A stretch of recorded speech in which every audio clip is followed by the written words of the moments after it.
Hi everyone.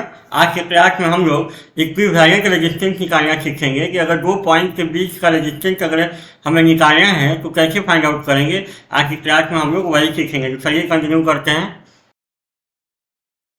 Network theory part 8। यहाँ पे हम लोग क्या करेंगे, finding equivalent resistance by current division rule. मतलब करंट डिवीजन रूल के हिसाब से हम लोग दो पॉइंट के बीच का रेजिस्टेंस को फाइंड आउट करेंगे आज के क्लास में। तो चलिए कंटिन्यू करते हैं इसको। Steps to find equivalent resistance. जैसे दो पॉइंट के बीच का अगर रेजिस्टेंस हमें निकालना है तो यहाँ पे हमने कुछ स्टेप्स लिखा है। चलिए इसको समझते हैं। जैसे यहाँ दो डायग्राम हमें बनाया हुआ है और उसमें आर ए बी निकालना है। तो आर ए बी निकालना है तो सबसे पहले आप देखेंगे पहले पॉइंट क्या है, ए है, अब बाद में बी है। तो आप क्या करेंगे, ए से मानेंगे एक करंट इनकमिंग आई और यही करंट बी से इसको निकालेंगे और इसको बोलेंगे आउटगोइंग करंट। मतलब आर ए बी निकालना है तो ए से मानेंगे इनकमिंग करंट, ये मानेंगे इसको इनकमिंग करंट मतलब अंदर की तरफ, सर्किट के अंदर की तरफ जाएगा। इनकमिंग करंट मतलब अंदर की तरफ, अंदर की तरफ। और ये बी से जो करंट बाहर निकल रहा है इसको बोलते हैं आउटगोइंग करंट। आउटगोइंग करंट मतलब बाहर की तरफ।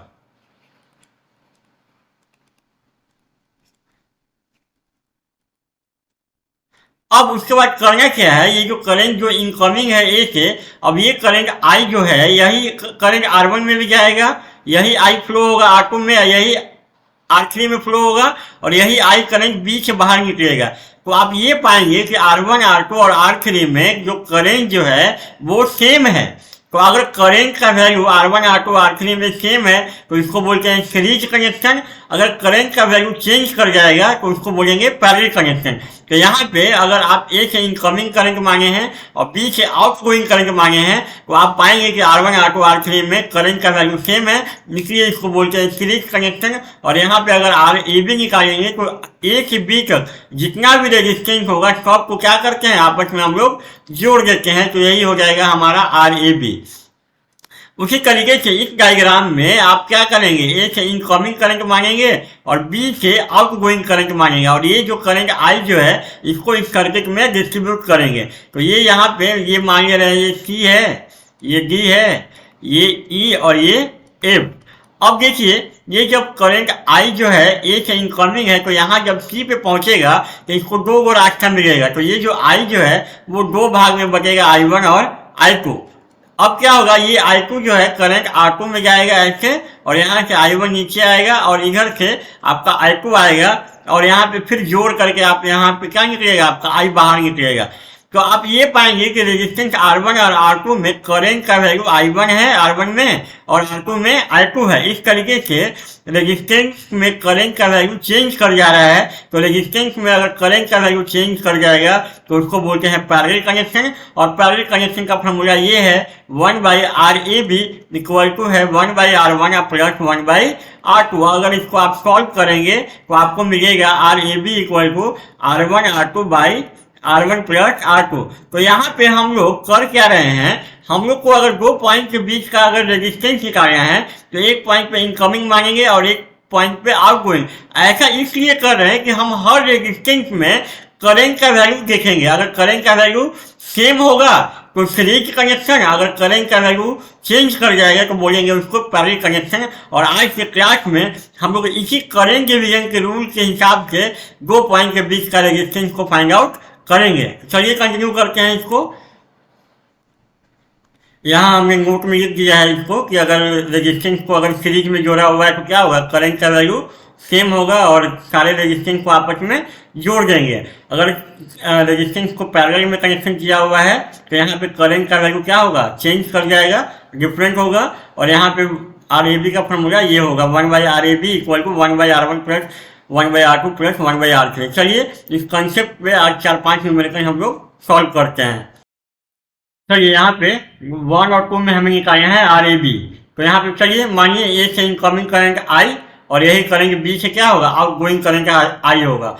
अब आप ये पाएंगे कि यही आई जो है 2 ओम में भी फ्लो होगा, 3 ओम में भी और 4 ओम में ही, क्योंकि आई ऐसे जाएगा तो ऐसे ही आई फ्लो होगा इसमें और बी से बाहर निकलेगा। मतलब 2, 3 और 4 क्या है, सीरीज कनेक्शन है। और सीरीज कनेक्शन में क्या करते हैं हम लोग, सारे रेजिस्टेंस को आपस में जोड़ देते हैं। तो ये 2 प्लस 3 प्लस 4, तो ये आपका आ जाएगा 9 ओम।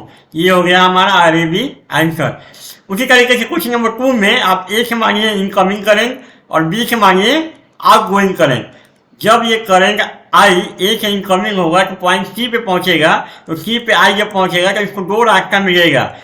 एक 4 ओम में जाएगा I1 और I2 जाएगा 1 ओम में, और फिर यहाँ पे आपका I1 प्लस I2 निकलेगा जो कि I के बराबर है। तो बी से हमको क्या मिला, आउटगोइंग करंट, और ए से इनकमिंग। तो इस तरीके से पाएंगे कि 4 ओम और 1 ओम क्या है, पैरेलल कनेक्शन है। तो सबसे पहले आप निकालेंगे आर सी बी, पैरेलल में है ना दोनों, तो 4 गुना 1 बाई 4 प्लस 8, तो ये हो जाएगा 32/12।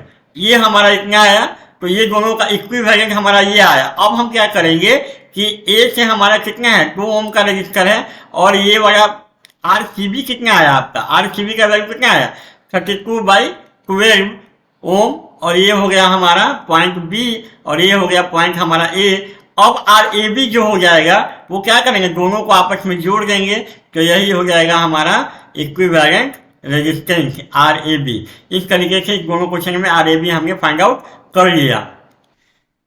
चलिए यहाँ पे भी हमें आर ए बी निकालना है, तो चलिए ए से मानिए इनकमिंग करंट आई मान लिए, और यही करंट बी से मान लिए हम लोग आउटगोइंग। अब देखिए जब आई यहाँ पहुंचेगा तो यहाँ इसको 2 रास्ता मिलेगा, 2 ओम का 1 ओम का, तो ये जो आई जो है वो 2 भाग में बच जाएगा, I1 और I2 में। अब जो I1 यहाँ पहुंचेगा P पे, तो यहाँ पे एक ही रास्ता है 3 ओम, तो ये जो I1 जो है 3 ओम में जाएगा। उसी तरीके से I2 जब Q पे पहुंचेगा तो इसके पास यही एक 4 ओम का रास्ता है, तो यहाँ 4 ओम में I2 जाएगा, और फिर यहाँ से आपको क्या मिल जाएगा, I1 plus I2 equal to I। इस तरीके से इस सर्किट में हम लोग करंट डिस्ट्रीब्यूट कर लिए। अब करंट डिस्ट्रीब्यूशन जब किए तो आप ये पाएं कि 2 ओम और 3 ओम में करंट का वैल्यू I1 सेम है, उसी तरीके से 1 ओम और 4 ओम में करंट I2 सेम है। इस तरीके से ये और ये 2 और 3 ओम आपका है सीरीज कनेक्शन में, तो इसको जोड़ देंगे 2 प्लस 3, तो ये हो जाएगा आपका 5 ओम। उसी तरीके से 1 प्लस 4 सीरीज कनेक्शन, क्यों, क्योंकि इसमें करंट का वैल्यू सेम है, तो 1 प्लस 4, तो ये हो जाएगा आपका 5 ओम। अब आप R A B find out कर सकते हैं, क्योंकि अब आप ये पाएंगे कि ये 5 ओम और ये 5 ओम आपस में पैरेलल कनेक्शन है, तो पैरेलल कनेक्शन में आप डायरेक्टली इसको लिख सकते हैं 5 × 5/5 प्लस 5। इसको जब सॉल्व करेंगे तो ये आएगा 2.5 ओम, ये हो जाएगा हमारा आर ए बी। उसी तरीके से इसमें आर पी क्यू निकालना है, तो पी से मानिए इनकमिंग करंट आई, और क्यू से निकालिए इसको आउटगोइंग करंट। अब इस करंट आई को डिस्ट्रीब्यूट करेंगे तो यहाँ करंट हो जाएगा I1 और यहाँ करंट हो जाएगा I2। अब जब करंट I1 यहाँ पहुँचेगा तो ये एक तरफ नहीं जाएगा, क्योंकि सर्किट ओपन है, खुला हुआ है, तो I1 यहाँ जब पहुँचेगा तो ये ऊपर करंट जाएगा नहीं, तो ये सारा का सारा I1 करंट इधर आ जाएगा। उसी तरीके से I2 जब यहाँ पहुँचेगा तो यहाँ पे सर्किट बी में सर्किट ओपन है, खुला हुआ है, तो कभी भी करंट ओपन सर्किट में फ्लो नहीं होता है, तो ये करंट I2 जो है 4 ओम में चला जाएगा, और यहाँ पे फिर से आपको I1 प्लस I2 आपको जोड़ के I मिलेगा। इस तरीके से सर्किट में हमने करंट डिस्ट्रीब्यूट किया, तो हमने ये पाया कि 2 ओम और 1 ओम में करंट का वैल्यू सेम है, तो दोनों हो गया सीरीज कनेक्शन। तो यहाँ पे इसको क्या करेंगे, दोनों को जोड़ देंगे, 2 + 1 ये हो गया 3 ओम। उसी तरीके से आपका ये 3 और 4 क्या है, सीरीज कनेक्शन है, तो इसको जोड़ देंगे आप, तो ये आपका आ जाएगा 7 ओम। और इस तरीके से हमने, अब हमें क्या करना है, पी क्यू निकालना है ना, तो यहाँ पी और यहाँ पे क्यू। अब आप ये पाएंगे कि आर पी क्यू यहाँ 3 ओम और 7 ओम जो है वो पैरेलल कनेक्शन में है, तो डायरेक्टली हम लोग यहाँ पे ये फॉर्मूला लगा देंगे, तो 21/10 हो जाएगा, तो ये कुछ आएगा 2.1 ओम। इस तरीके से आर पी क्यू हमने फाइंड आउट कर लिया। चलिए यहाँ पे भी हमें आर ए बी निकालना है दोनों सर्किट में, तो ए से मानते हैं हम लोग इनकमिंग करंट आई, और बी से मानते हैं आउटगोइंग करंट आई। अब जब ये आई करंट फ्लो होगा तो यहाँ 2 ओम में आपको कितना करंट मिलेगा, आई। जब आई यहाँ पहुँचेगा तो इसको 2 रास्ता मिलेगा, एक 3 ओम का, एक शॉर्ट सर्किट पाथ। तो आपको पता ये है कि करंट कभी भी रेजिस्टेंस में फ्लो होना नहीं चाहता है, तो सारा का सारा करंट जो आई जो है वो इधर से आ जाएगा हमारा, यहाँ पे आई ऐसे आएगा और फिर आई हमें ऐसे मिल जाएगा। मतलब 3 ओम में कोई भी करंट फ्लो नहीं होगा, क्यों, क्योंकि यहाँ पे शॉर्ट सर्किट पाथ है, तो सारा का सारा करंट यहाँ पे शॉर्ट सर्किट पार्ट से आ जाएगा। हमने नोट में भी लिख दिया है कि current does not want resistive part, मतलब करंट कभी भी नहीं चाहता है कि हम रेजिस्टेंस में फ्लो हो। तो इस तरीके से अगर आप देखेंगे 3 ओम में कोई भी करंट फ्लो नहीं हो रहा है, इसका मतलब ये है कि ये रेजिस्टेंस हमारे कोई काम का नहीं है। तो यहाँ पे अगर आप RAB फाइंड आउट करेंगे तो डायरेक्टली आपका 2 ओम में यही आपका आंसर आएगा। 3 ओम का यहाँ पे कोई भी रोल नहीं है। उसी तरीके से इस सर्किट में अगर हमें निकालना है RAB, तो चलिए A से मानते हैं इनकमिंग करंट I और B से मानते हैं आउटगोइंग करंट I। जब I यहाँ पहुंचेगा तो इसमें 2 ओम में तो I फ्लो होगा, ये तो कंफर्म है। जब यहाँ पे हम पहुंचेंगे तो यहाँ पे 2 रास्ता 3 ओम और एक 4 ओम, तो करंट जब अगर इधर आएगा भी तो यहाँ सर्किट ओपन है तो इधर कोई करंट नहीं आएगा। सारा का सारा करंट I जो है वो 3 ओम से ऐसे फ्लो हो जाएगा। मतलब यहाँ पे सर्किट ओपन है, खुला हुआ है, तो अगर करंट का कुछ भाग इधर नहीं आ सकता क्योंकि सर्किट ओपन है, तो ओपन सर्किट में कभी भी करंट फ्लो नहीं होता है। इस तरीके से आप ये पाएंगे कि 2 ओम और 3 ओम में करंट का वैल्यू सेम है, तो दोनों सीरीज कनेक्शन, और सीरीज कनेक्शन में क्या करते हैं आप दोनों रेजिस्टेंस को आपस में आप जोड़ देंगे, तो इस तरीके से आपको मिलेगा 5 ओम। यही हो जाएगा आपका आंसर। तो यहाँ भी हमें क्या करना है, RAB निकालना है। तो हम मान लेते हैं A से इनकमिंग करंट I और B से आउटगोइंग करंट I। अब जब I यहाँ पहुंचेगा यहाँ पे तो इसको 2 रास्ता मिलेगा, तो क्या होगा, दोनों में करंट डिस्ट्रीब्यूट होगा I1 और I2। I2 जब यहाँ आएगा यहाँ पे तो इधर से I2 फ्लो होगा और ऊपर से यहाँ से I1 आ रहा है, तो यहाँ पे दोनों जोड़ के हमें मिलेगा I।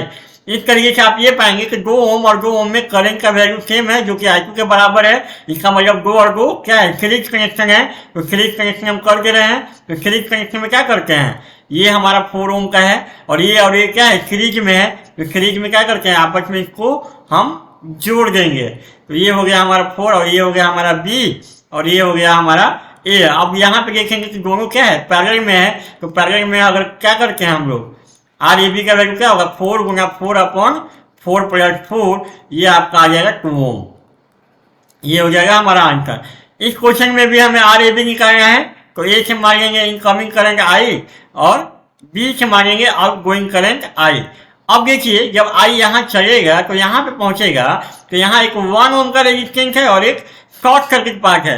तो आपको पहले भी बताया है हमने कि करंट कभी भी रेजिस्टेंस में फ्लो होना नहीं चाहता है, तो ये करंट क्या होगा, पूरा का पूरा करंट I जो है आगे बढ़ जाएगा, इसमें कोई भी करंट नहीं जाएगा। अब जब I यहाँ पहुंचेगा, यहाँ नीचे आएगा, तो यहाँ पे भी इसको 2 रास्ता मिलेगा। तो अगर मान लेते हैं कि करंट इधर जाएगा तो फिर इसको रेजिस्टेंस में फ्लो होना पड़ेगा यहाँ पे, तो करंट का कोई भाग भी इधर नहीं जाएगा। सारा का सारा करंट आपको इधर से यहाँ से ऐसे निकल जाएगा, मतलब इसमें और इसमें कोई भी करंट आपको फ्लो होता नहीं दिखेगा।